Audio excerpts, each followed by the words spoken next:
8 things that women do unknowingly most of the time that really turns men off or runs them away.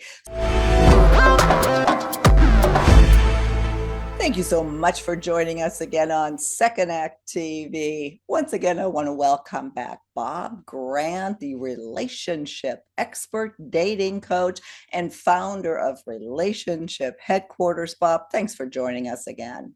Thanks for having me again, Saka. I think our topic today is very important, and that is 8 things that women do unknowingly most of the time that really turns men off or runs them away. So we're listening to all these videos, we're reading all this information to try to attract men, and then we do something that runs them off that we don't even know about. So let's talk about the 8 things women do unknowingly. Number one, I'll set them up for you here. Bragging or oversharing your achievements. I'm going to come at this from a man's point of view. So, ladies, this is just through my goggles. Is what I found with women is a lot of times women will share with each other and they'll do what I call talking over each other. At least that's what it looks like to us men. But that's a way of connecting. But if I did that with a man, one of us would probably stop talking and just kind of roll our eyes because you're dominating the conversation. I mean, there's exceptions, but I'm going to talk, but we're not going to compete. Y'all don't view it as competing. But when you're oversharing stuff, I'm having to listen, which is fine. Now I'm still listening and I'm still listening. 10 minutes into it, I'm still listening. And now the glaze comes over my eyes. I'm not trying to, I'm full. And you don't mean to do it, but just I'm full. It's like water being dumped over me over and over again. And there's no place in there for me to jump in and say anything. I don't give you, and you say, what do I think? And then you keep talking. Okay, did she mean that? Not mean it? Now I'm not trying to be critical as much as I'm trying to be really specific. It's an innocent mistake. It's not like someone purposely does this, but they don't, a lot of times don't realize is that they're inadvertently pushing him away while they're trying to connect with him at the same time. Well, and there's a fine line there between confidence and arrogance also, both in terms of the topic of whatever you're bragging about and just taking, as you just described, that sort of dominance over the conversation. So yeah, this is definitely something to pay attention to. And then here's the opposite of that, not engaging in conversation. So for me personally, I'm generally more of an introvert. So it's easier for me to ask questions. But I've noticed just on my end, if I'm asking all the questions, I'm not really being vulnerable at all. I'm not really engaging. I'm putting on the other person. It's a way of being standoffish. So it can be the opposite end, but it can have just as bad an effect as the other person feels like they're being interrogated. And if I'm not offering anything about myself at the time, it's a way of being standoffish and guarded. And the other person feels like I'm having to always answer all this stuff, or I can't give the right answer. Especially if it's general questions of just what do you do that makes you happy? I mean, today, yesterday, I'm not really sure. And see, it puts them on the spot.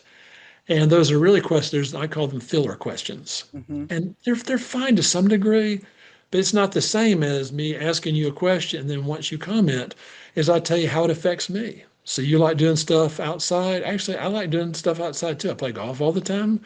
I grew up with that with my dad. And see, now we're going back and forth with each other, like a dance, as opposed to just one of us, has to either hold the whole conversation or the other one has to just be the passive one. I want to follow up on what you just said, because one of the things that we tell people on the show, both men and women, that one way of showing interest is to ask questions. You can be the most interesting person in the room by just shutting up. So where is that fine line? Is it that you should ask questions about them or something particular that you just heard them say, like, wow, so you do like golf? Well, what's your handicap? Versus what makes you, oh God, I hate questions like that. Can you clarify that? There's a sort of a rule of thumb I use. It's like a cheat sheet. So if I'm talking to someone and they mention something, what I like to do is just ask a follow-up question, not 20. So whether it doesn't matter what it is, I can be interested in anything. So it's like you could tell me about your podcast, your radio show. None of those things may relate to me, but I can ask a question about something just to find out a little bit more, just to show you that I'm leaning in to some degree. And then, with that, hopefully you do the same with me. And all I'm trying to do is to keep it where it's not one-sided. And sometimes, ladies, sometimes you're going to be better at this. And it's not about poor, pitiful guy, pat his hand. It's not that so much as just remember the idea is we're not trying to communicate the most amount of information. It's more we're just trying to find a way to communicate with each other. Number three here, trying to control or fix him. Now, how does that show up early on? We don't have time. So there's the obvious ones, do what I say or stop this. Men can do this too. So this is not just women. I don't find women will say to me they're trying to fix them. What they're saying, I'm just trying to help. And my response is always, he doesn't want to be helped. Well, but he may need it. He may deserve it. He may so deserve it. He doesn't want it because helping means you're my mom. And I've had someone will say, well, he's so insecure. He's not insecure. And that's not the issue. And this relates to how we talk with men. As a man, I know better than to help another man. He can be smaller than me, he can be younger than me. I still know better because he has not given me permission to offer my advice because that's his problem to solve. And he prides himself on fixing his problem. And if it's not fixed, he doesn't think it's a problem. So you trying to fix a problem he doesn't think's broken, that's why he gets irritated. Some of the examples they give here is early on, like correcting how he orders food. Maybe, well, you should order that well done, not medium rare, or correcting or giving input on his wardrobe, perhaps. I mean, I can't imagine even doing that, but does that happen a lot? Do you hear about that a lot? I hear about it, but that's probably because of what I do for a living. The one I've heard the most or more frequently, is husbands will joke about walking out. They're all dressed, ready to go, and the wife will go, "You're going to wear that out?" And it's funny, except in the moment, it's like, you either don't say anything or say something when I start to put it on that you don't, but don't wait until I get it all done. It's stuff like that that men just cringe. That's one of Paul's examples of his previous marriage. That's one he'll never forget it. He said he was going to a really, really important meeting. As he walked out the door, he heard, Yes, "You're that's gonna usually wear when it that." happens. Yes, when you walk out the doors, that's one of the ones I've heard. That's a funny example, and apparently, as you say, a very, very common one. Don't do that. Here, number four. What turns men off? Self-criticism or fishing for reassurance. So if I'm on a date and some man or someone comes up to my date and starts being critical of her, "I can't believe you wore that dress. Your hair's such a mess." I am hot. Depending on the circumstance, hopefully, there's no wrestling match. But at the very least, I'm saying something because that's insulting to me. It is just as insulting when she does that to herself. That's not humble. I don't like that. Not just me. I'm speaking for men because there's nothing I can do to fix it. I can't defend you from yourself. I can't do it. And I have to sit there and listen to it. I don't want to listen to it. I don't want to listen to it if somebody else does this to you. Because to me, it feels the same. This is my date. This is my partner, my girlfriend, wife, whoever she is. And that's a reflection of me. And I don't see you that way. A lot of times folks do it as a way of looking for reassurance, as opposed to a better way is if I'm feeling overwhelmed or scared, I'm just feeling, ask for that. Because at least that way with men, that doesn't turn men off. That's much more appealing that you're authentic than it is if you're fishing. Some examples here that you give: "I probably look terrible," or "I'm so out of shape."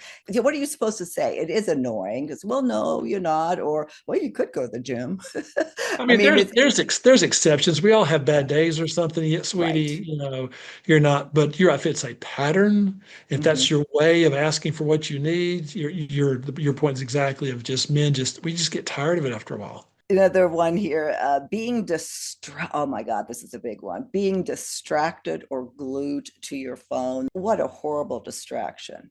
It is, but it's also a great way to stand out because everyone does it. If I'm the person, man or woman, if I can cut it off in my pocket and that thing doesn't come out, I will stand out. I will, because one is it forces me to be in the moment. It's a little more awkward. maybe I don't know what to say. That's okay. But I put myself in that vulnerable situation, and the person across from me will feel the difference. It is, and folks do it, and some overdo it more than others.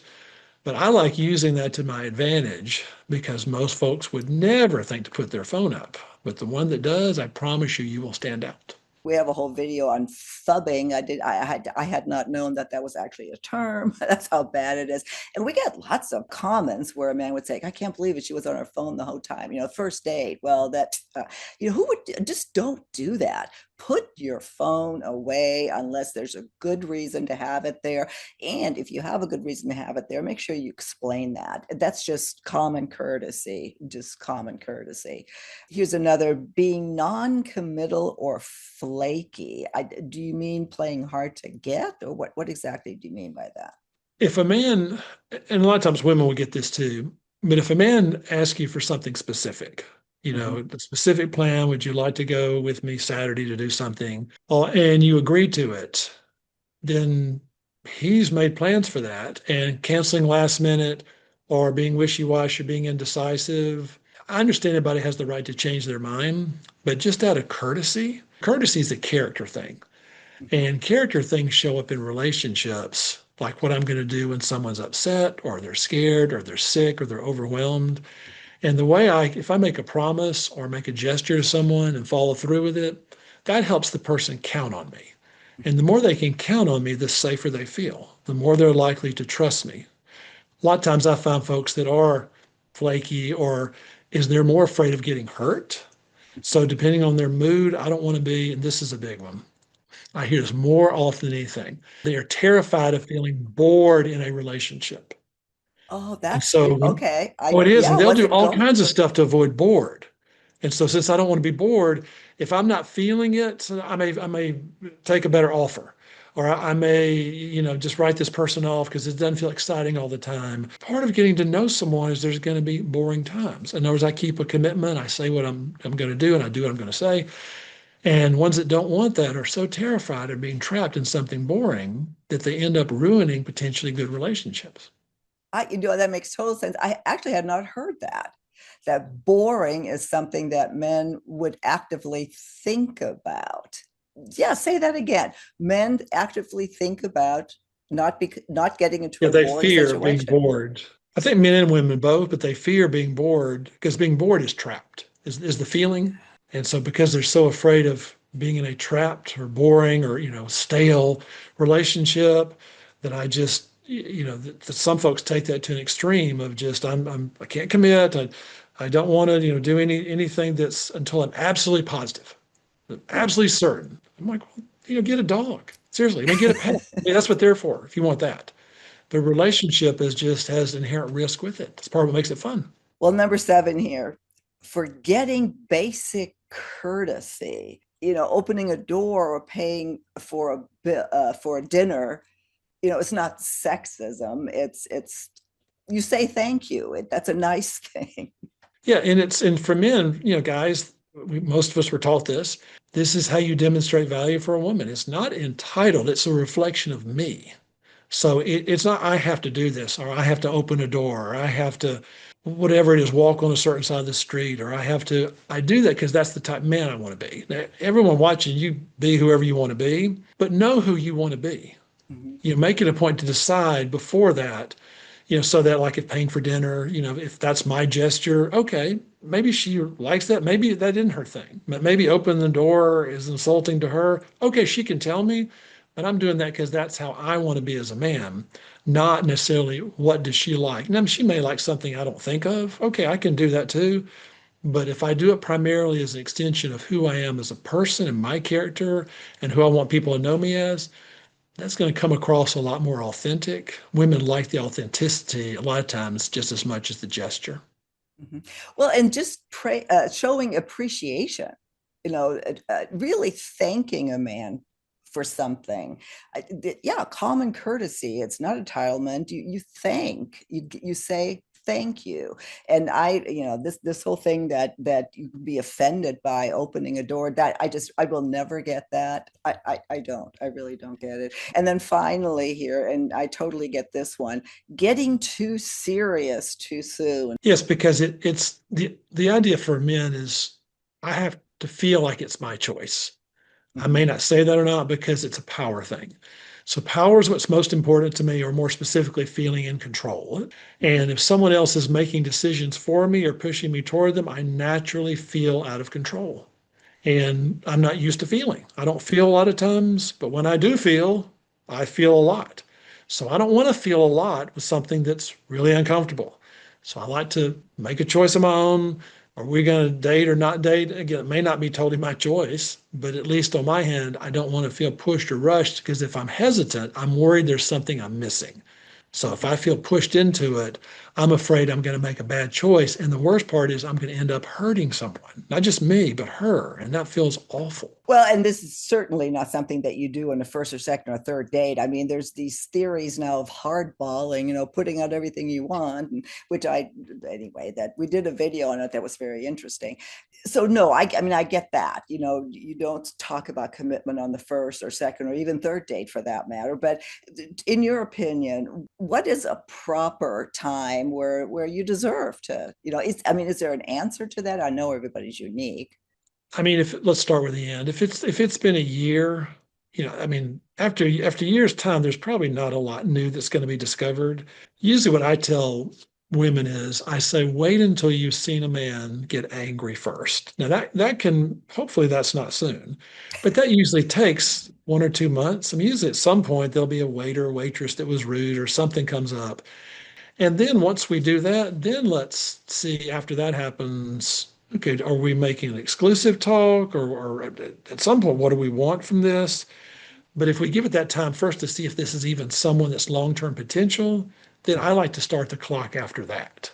Yeah, that's a really good litmus test. I hadn't heard that either. So I'd be interested to see what our viewers think. I think that's terrific advice. Well, Bob, those are the 8 things that women do. I mean, there's probably a lot more, but these are worth paying attention to. Is there anything else you want to add before we close out today? I think with these is usually you'll find 1 or 2 that stand out to you. Mhm. If you just kind of pay attention to those, you don't have to like drastically improve them, but if you just pay attention and realize those are probably like holes or deficits and just work on those, I think you will start to notice a big shift in your relationships. Bob, thank you so much. Again, if you need some help navigating that dating world out there, you back on the dating scene after 50, give Bob a call. Well, you see how wonderful he is to talk with. So all of the information, all of his links, connection links are below. And Bob, I look forward to our next conversation on Second Act TV.